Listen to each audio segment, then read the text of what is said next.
Howdy, hotshots. It's the Dividend Daddy, your favorite not a financial advisor with not financial advice. And we're here to talk about how to get the most out of our ULTY distributions, okay? Now, you could be like Gag and just want to take the whole thing for Pall Malls and cheap vodka, all right? Or you could try to make more out of them, have them grow for you, have them drip. There's a few different ways that we can handle this. So, you can take the distributions and try to live off the income. I would recommend, if you're going to do that you reinvest at least a portion of them back into some sort of a growth fund or back into ULTY. That way you can counteract any kind of NAV decay that you experience in ULTY. Another way that you can do this is take the whole thing and drip it back into ULTY. Just take the dividend reinvestment program. That's what we mean when we say drip. They automatically reinvest all your distributions back into ULTY. But as we see, that can take kind of a lot of time and you're not always getting the best price. So that may not be the best option for you. If you only have a couple shares, I would say that's probably the best way for you to handle it, is just to drip your distributions, because you may not even be getting enough income to buy a whole share.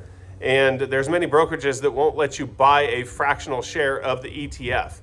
So if you're going to be getting just, say, $3 in distributions, you could pick up a half a share of ULTY that way when you're on drip. You may not be able to reinvest that $3 right away if you don't use the automatic drip function of your brokerage. Of course, there are some brokerages that do allow you to get partial shares, and then that wouldn't apply to you. I've seen a lot of people that say that they take their distributions from ULTY and they put them into some other fund, whether they're trying to build a MISTY position or they're trying to build a CONY position, or they're just putting it in a growth fund like VGT or VOOG.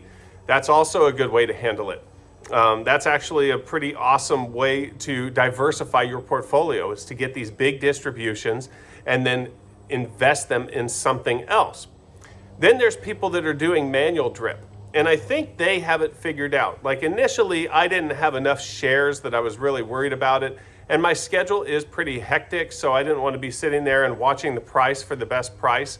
But it does seem like on ex-dividend day, the price kind of bottoms out. Now, obviously, there's market fluctuations. And before you buy anything, if you're going to do the bet, you got to make the vet, all right? So you got to go out there and figure out where you want your money. But if you're putting it back into ULTY, it looks like it could be a good idea to take your distribution and not reinvest it via the DRIP program. You can calculate what your distribution is going to be ahead of time and then use that same amount of money, if you have it available, either on margin or in cash, and buy your ULTY shares on ex-dividend day. When you see the low price of the day, you can purchase those shares and then just pay yourself back when you get the distribution. I think that next week, that's probably what I'm going to start trying to do. I'm going, because my distributions are getting up there where they're, over a few $100s a week. And so I should be able to get a discount on the shares by buying them after the dividend has been declared and we go into ex-dividend date. Because for those of you who don't know, that haven't seen me say so before, whenever ex-dividend date comes along, which on ULTY is normally Thursday, the distribution will be declared on Wednesday, the ex-dividend date will be Thursday, which means that's the first day that it trades without the dividend, okay? That means the ex-dividend date is the day when you buy that share that you will not get the distribution that week. So if you buy shares on Thursday, you won't get a distribution that week, because that's typically the ex-dividend date for ULTY. Now, I can't say that that's going to be it every week, but it does seem like that's been the way that's how it's been happening for a few months. And so that's what I'm going with on a week-to-week basis, is that if I buy those shares on Thursday, I'm not going to get the dividend. Well, since the shares are trading with the dividend on Wednesday and then without the dividend on Thursday, Thursday is when you see the reduction in NAV of the fund, having had the distribution taken out of the NAV. So on Wednesday, they say, we're giving you a 10-cent distribution.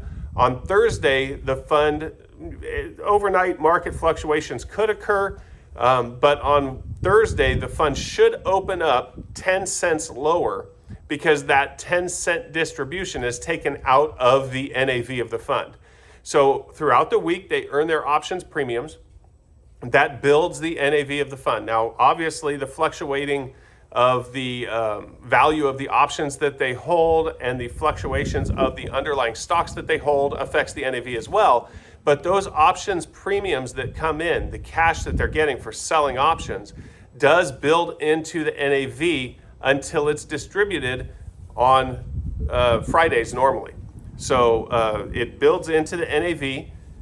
Wednesday, they declare the distribution. Thursday, it's trading without that value in the shares, and so it opens up an equivalent price lower, barring any other market fluctuation. So it is quite possible that on Thursday, you can get a better price than when your distribution comes in on Friday and your broker reinvests it Friday afternoon, reinvests it Saturday, reinvests it on Monday. Whenever your broker is reinvesting it, it's reinvesting typically at the ask price, the ask market price of what, whenever they decide to reinvest your shares.